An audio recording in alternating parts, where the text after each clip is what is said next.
Pourquoi mettre en place un business model d'innovation dans des grands groupes? Probablement deux raisons essentielles à cela. La première, c'est la rapidité, et la seconde, c'est la profondeur de diffusion de l'innovation.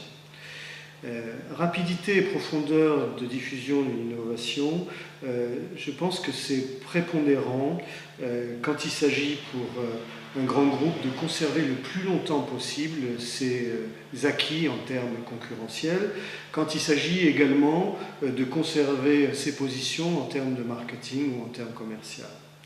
Alors, à partir de là, un business model d'innovation calqué ou structuré comme celui d'une start-up, ça a pour intérêt de conférer à un grand groupe une série d'avantages, parmi lesquels on peut mentionner évidemment l'accumulation d'expertise.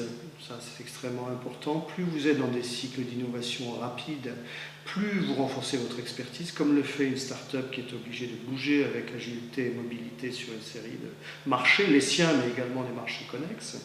La deuxième chose, je pense, c'est l'intégration de processus d'innovation propres à des start-up. C'est un moyen, quelque part, de se renforcer sur une mécanique de fonctionnement qui est propre à celle de marché à cycle court. Les startups sont sur des marchés à cycle court et doivent bouger en permanence. Les grands groupes sont souvent sur des marchés à cycle long, peuvent être sur des marchés à cycle court, mais qu'elles ne captent pas avec la même agilité. D'où l'intérêt d'un business model d'innovation type startup. Troisième chose, je pense qu'un business modèle d'innovation calqué sur celui de start-up est probablement un bon moyen d'améliorer l'offre existante parce qu'on est au plus proche du client, comme les start-up quand elles bougent sur un marché.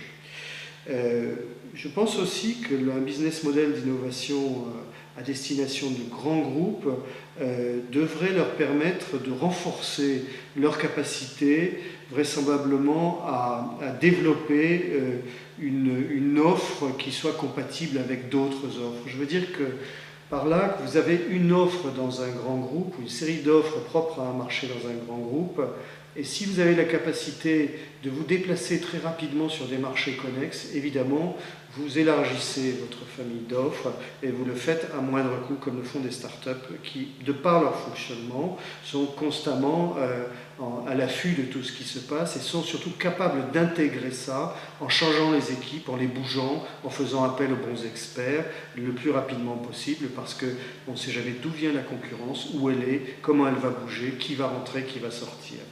Et puis, je pense aussi que l'intérêt pour un grand groupe de se doter d'un business model d'innovation de ce type-là, c'est que ça va probablement permettre d'optimiser l'ensemble des actifs et des ressources complémentaires que détient le groupe. Je veux parler d'actifs complémentaires en termes marketing, en termes commerciaux, en termes de distribution, en termes éventuellement financiers, qui permet très facilement de remplir, j'allais dire, les deux conditions évoquées tout à l'heure, qui sont la rapidité et la diffusion en profondeur d'une innovation. Je pense aussi que mettre en place ce type de logique est une façon, quelque part, de permettre à un grand groupe de capturer l'essentiel des innovations qu'il y a sur un marché. Vous n'êtes pas sur une innovation que vous développez en X mois, etc. Vous êtes sur plusieurs innovations et vous êtes en situation de pouvoir dire on teste l'échec, on teste le succès. Si c'est un succès, on y va, on déploie. Si c'est un échec, on revient en arrière, on efface, on recommence. Ce que l'on fait classiquement dans les startups. Il me semble également que ce type de fonctionnement, ce type de logique est probablement un bon moyen pour des grands groupes de sortir d'une logique d'innovation continue pour rentrer dans une logique d'innovation plutôt disruptive.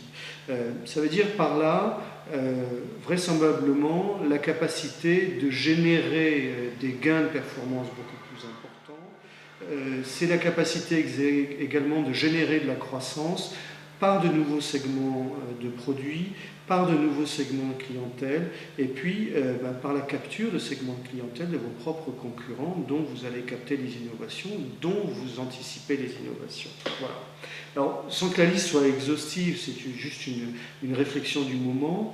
Les avantages que peuvent apporter pour un grand groupe un business model d'innovation de type start-up, je pense que ça souligne quelque part tout l'intérêt de mixer encore davantage ce que peuvent faire ensemble en termes de processus d'innovation des grands groupes et des start-up.